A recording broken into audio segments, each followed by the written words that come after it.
Shalom, damai di hati. Puji Tuhan, berjumpa lagi dengan saya Pendeta Heni Momongan. Salam sukacita dan damai sejahtera untuk kita semua.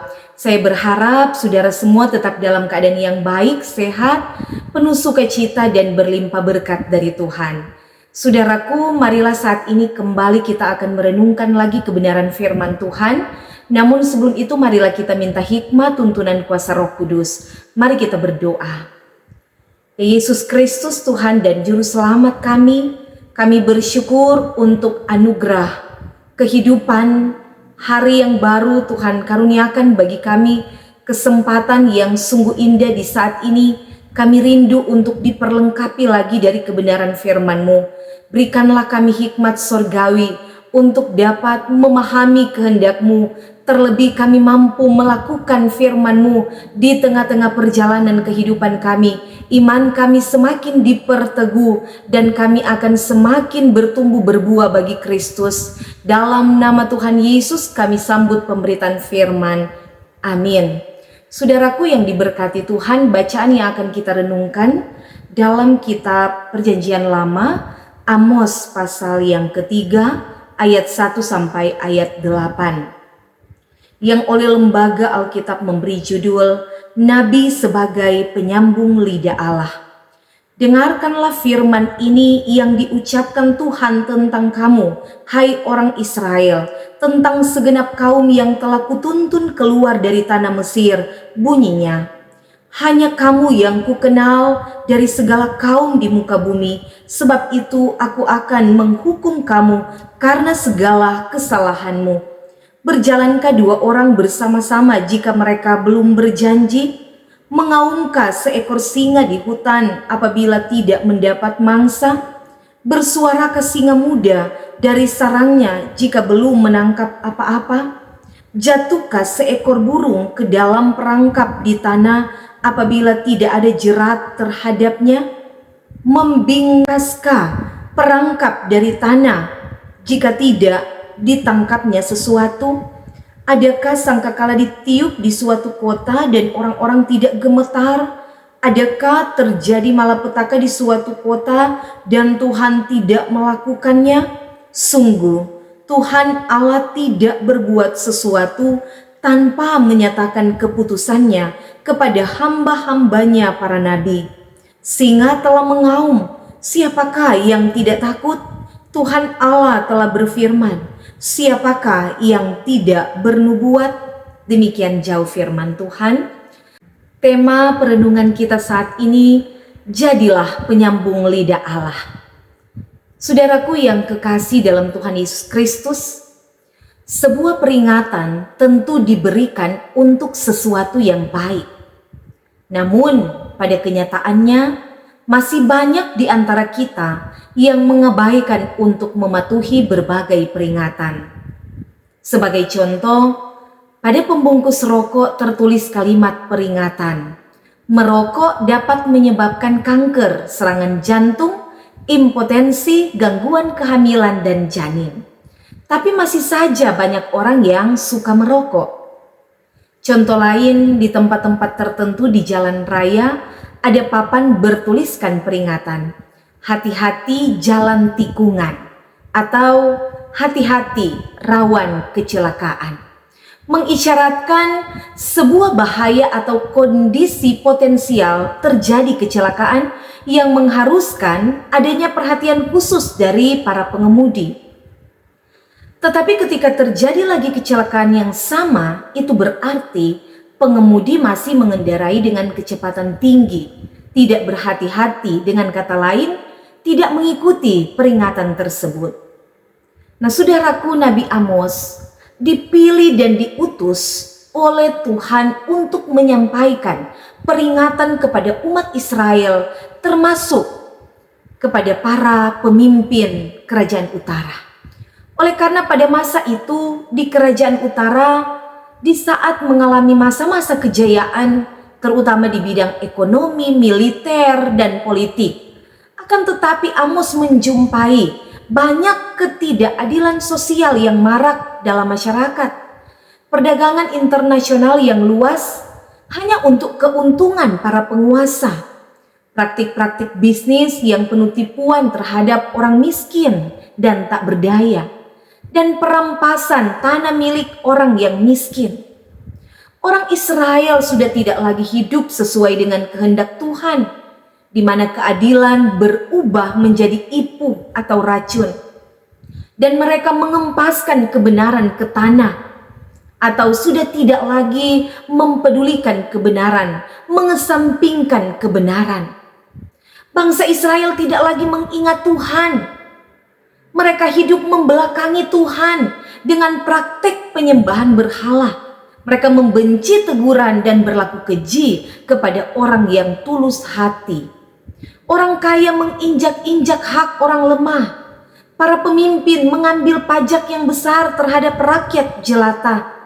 Sistem peradilan yang korup, kebenaran dan keadilan diperjualbelikan. Mereka beribadah tetapi penuh kemunafikan. Mereka memberi persembahan tetapi tidak dengan motivasi yang benar.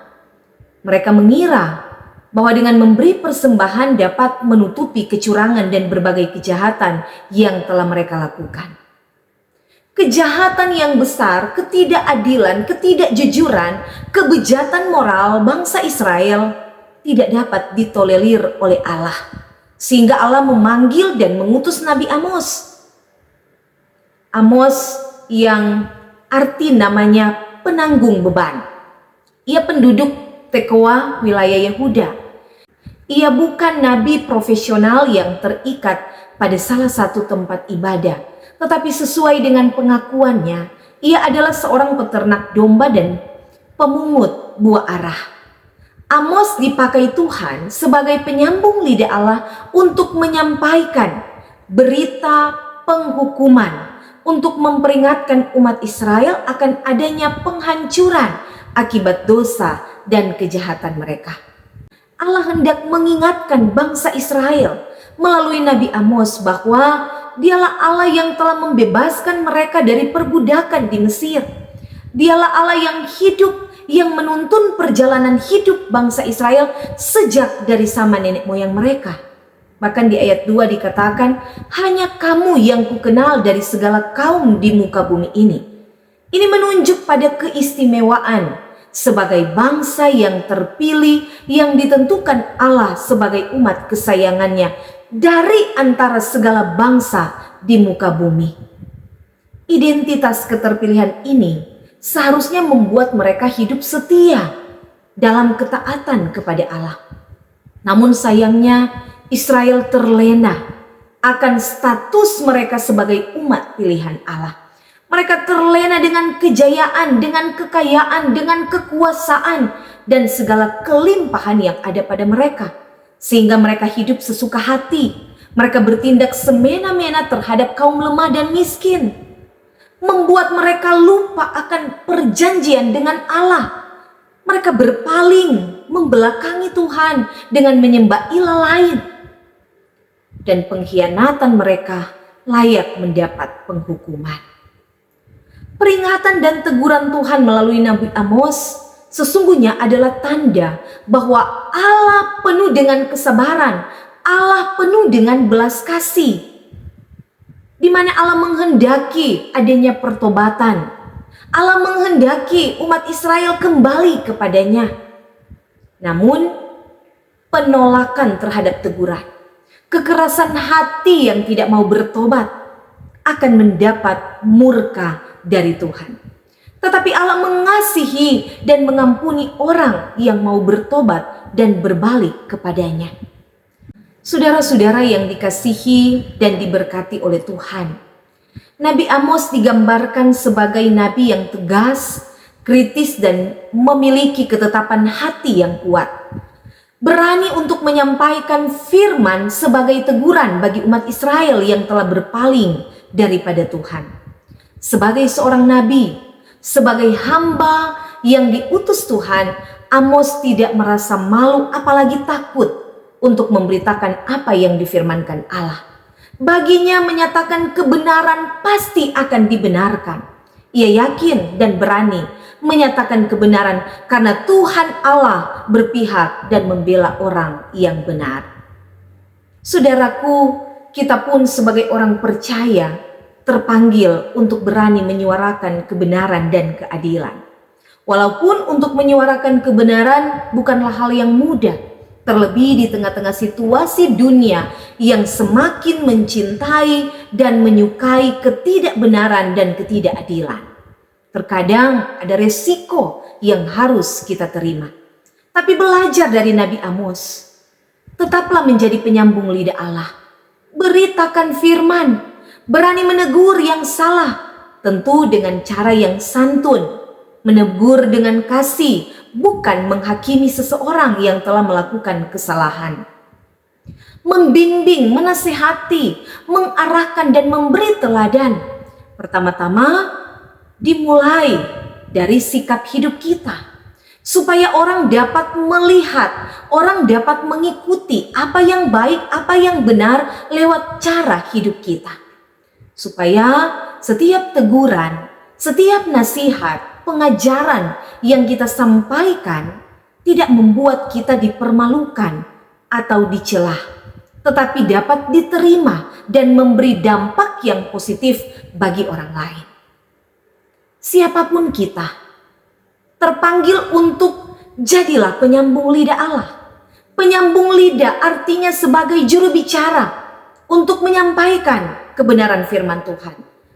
Kebenaran firman Tuhan bukan hanya mengandung janji Tuhan, tetapi juga di dalamnya ada teguran, ada nasihat untuk menuntun orang percaya kepada jalan yang benar, yaitu jalan kehidupan dan keselamatan. Ketika firman Tuhan diterima, dimaknai, dan dipraktekkan dengan ketaatan dalam hidup setiap hari. Menjadi penyambung lidah Allah, itu berarti setiap perkataan yang keluar dari mulut kita mengandung berkat, bukan sebaliknya. Kata-kata yang menyakiti hati orang lain, perkataan kotor, perkataan yang negatif, suka bergosip, menyebarkan hoaks, suka menjatuhkan, menghakimi, menghina orang lain, atau menghasut, memprovokasi, melahirkan kebencian dan lain sebagainya. Tapi pakailah mulut dan lidah kita untuk memberkati. Lewat perkataan kita dapat membawa kabar baik, kabar sukacita, memberi semangat kepada orang yang patah hati, menyegarkan hati yang lemah lesu, dan memberi gairah hidup bagi yang putus asa.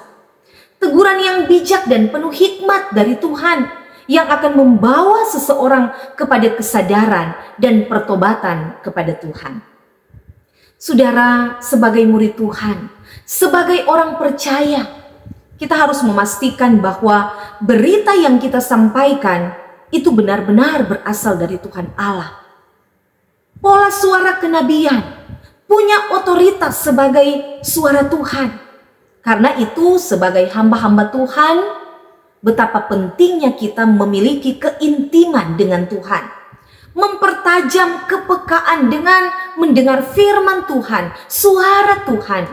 Membaca, merenungkan firman Tuhan siang dan malam. Membangun mezbah doa dengan Tuhan. Supaya benar-benar kita dipakai menjadi alat Tuhan. Tuhan berkarya lewat kehidupan kita. Kita benar-benar menjadi penyambung lidah Allah. Kita dapat bersaksi tentang kebenaran. Kita bersaksi tentang Tuhan yang hidup, Tuhan yang berkuasa, Tuhan yang ajaib, Tuhan yang dapat melakukan perbuatan-perbuatan, perkara-perkara yang besar dan dahsyat.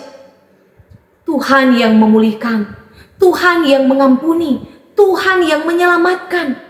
Kita memberitakan tentang Tuhan yang mengasihi dan memberkati kita. Firman-Nya memberkati kita semua. Amin. Mari kita berdoa. Terima kasih ya Tuhan Allah untuk kebenaran firman-Mu. Mampukanlah kami untuk menjadi saksi Yesus Kristus sebagai penyambung lidah Allah untuk menyampaikan kebenaran dan keadilan bagi sesama dan bagi dunia. Kasih-Mu menjadi landasan utama dalam hidup, kerja, dan pelayanan kami, supaya hidup kami tetap diberkati untuk menjadi berkat bagi semua orang. Engkau Tuhan yang akan terus perlengkapi, memberkati, dan mengurapi kami semua, dalam segala persiapan untuk kerja pelayanan yang telah Tuhan percayakan bagi setiap masing-masing kami. Dan biarlah nama Tuhan yang kami muliakan. Ini doa kami bersyukur di dalam nama Tuhan Yesus. Haleluya. Amin.